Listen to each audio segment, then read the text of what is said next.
You know, when you're employed, it's fab, because what happens is you get payday, and you get skint, and then payday, skint, and then payday, skint, and payday, skint, and so it goes on. When you start your own business off, it goes like this: skint, skint, skint, skint, skint, skint, skint, skint, skint. I'm going to borrow 100 quid, and I'll give it back a week Thursday, and just expect an invoice. That's how it is. Payday, skint when you're employed. Skint, skint, skint, skint, skint. And then something happens. Something happens about 4 years in. It did for me.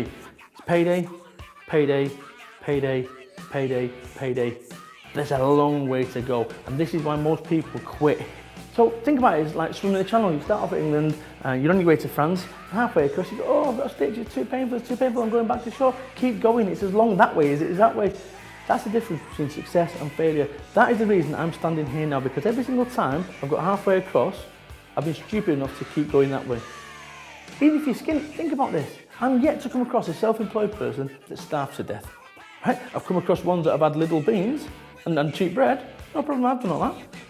But that's what you're signing up for, right? If you think you're going to be going around with Bentley Azures and wearing £1,000 suits, you're mistaken.